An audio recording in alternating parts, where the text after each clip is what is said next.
Anton, the reason why we asked for this interview is because we've heard talk of a marine reserve along this coast, apparently it's something to do with KZN Wildlife. I mean, is there any truth in this rumor? Yeah, Johan, it's very distressing news, and yeah, we're really worried about this. And So it's true. yes, absolutely. It's they obviously wanting to implement a MPA, which is a marine protected area, and they've just come with numbers and figures and everything without any consultations with us or anything like that.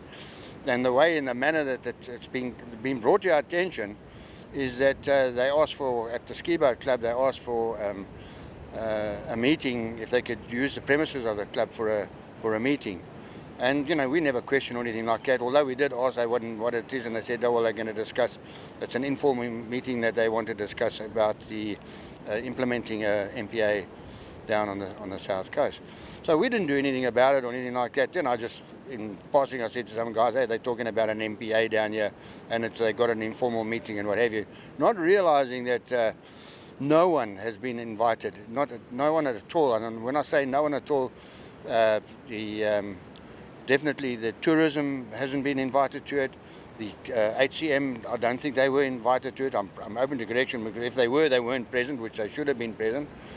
And then all the other stakeholders that we've got around the Hibiscus coast, you know, from Port. So there was an actual meeting? They did have a meeting, and we did come to the meeting. It was held last on Tuesday. We had the meeting, and we listened to what they have to say. It was a very Sorry for the interruption. When you say we, who are we? Some of the stakeholders.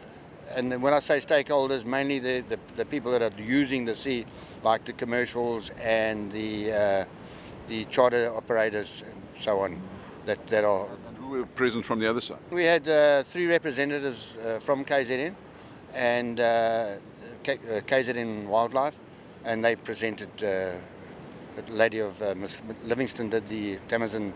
Livingston did the PowerPoint system, so that we could see what's going on, you know, with all the different reefs and the areas, and whether they're planning on, and why they want to bring it in. One of the big reasons that they want to bring in is to stop mining in this area, and you know, we can't understand what's that. But in the meantime, they've got other stuff thrown in. It's about certain sands and certain reefs, you know, soft reefs and hard reefs, and spawning areas, and totally, you know, obviously onto the fishing thing, and more so than actually the mining. We spoke very little about the mining, but more on the fishing side. Yeah, but now, did they talk to you guys in principle? Did they consult? Was it a consultative process, or what was the purpose of the whole thing? Well, basically they wanted to hear the view of everybody down here regarding what our feelings about this and how to implement it, and what areas would they like us to implement it. But they've already got it on draft form on the PowerPoint that they showed us, which is 21 nautical miles that way and 25 nautical miles out to sea. So, and it's a massive block. Basically, it's from Port Shepstone all the way down to Mpanjati, to Munster, the border of Munster, and all the way out to sea, you know, 20... Did they indicate to you now what the process will be from here on? Are they going to consult more? What are they going to do now? What's the timescale, for instance? Now they've invited us to a meeting, or they say that there's going to be a meeting held now at the ICC on the 15th of October in Durban regarding this matter, and that then, whatever comes out of that meeting, all that work is going through to be gazetted to the green paper or the white paper, to be gazetted by March 2015. So yeah, it's just come at a hell of a pace. None of us know about it. We've never seen any scientific data coming out of this area. I've been here now for 30 years, and I would say out of the 30 years, there is no difference to our reef. It's still very prolific. And naturally, there's certain things that we've always implemented, like trying to stop the people bottom fishing on that reef, you know, to preserve it.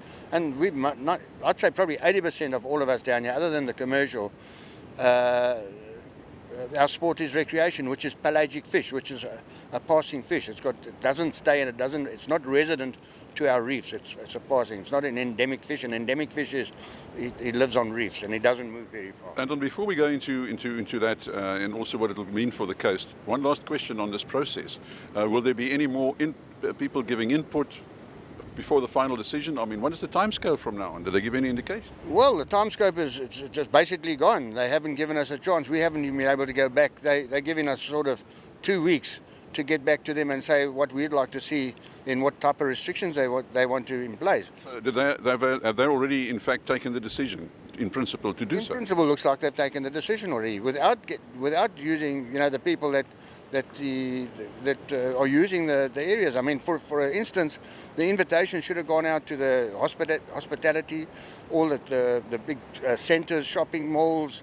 It should have gone through to the tourism. What it's going to do to tourism? Because if they put the total ban in, of course, all the shark nets are going to come down. It's very implicated. I mean, it's the mind boggles if you think of the effect on this coast. I mean, what's going to happen to the commercial fishermen, for instance? Well, there we go. One of the things that the good lady kept on saying is that it's going to do job creation, but to probably give 20 people a job creation is going to put probably 300 other people out of jobs, or even more, because if you go to the hospitality and all the shops, malls and restaurants and all that sort of thing, it's going to have a major effect. This is massive here. All the other places have got industry. This Hibiscus Coast, we don't have industry.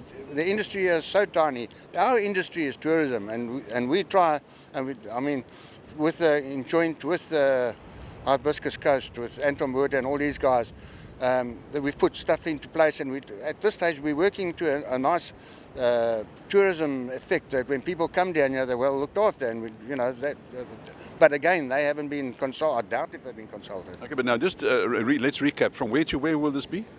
Well, from Port Shepstone, basically from Port Shepstone right through to Munster, just the border of Munster. Munster we're allowed to fish a bit, and then goes out 27 nautical miles. So what you're actually saying, Anton, is Ugu Tourism might not even know about this. I spoke to tourism yesterday, and at this stage they don't know about it. They weren't invited. And as I say, I can't vouch for the Hibiscus Council if they've been invited or not. But what it should have been done, it should have been publicised, put out for everybody to see it, at least given everybody 6 months to go back to their different businesses or whatever it is, and come back with a plan if that's what they want to implement. But I think to me, this mining thing is just a facade. It's a smoke screen on trying to put. I don't know why they want to ban it, because it's very prolific. If they have a look here, if they get guys down here and they do a count on the fish, it's not in our reef out here is definitely not endangered. Anton, thank you very much, because this is, obviously eHousing will now air this, and let's hope we get some clarity in the near future. Thank you. Yeah, from our side, we'd honestly like them to give time. Let it sink into everybody that this can happen and will happen, or whatever it is, and how the different disciplines in all the different sports and shops and our whole town, how we can do something to put something in that's going to be a win-win situation for them and for us. But at this stage now, it's going to really destroy tourism in this part of the world. Let's hope. Thank you very much. Thanks. Okay. Thank you very much, John.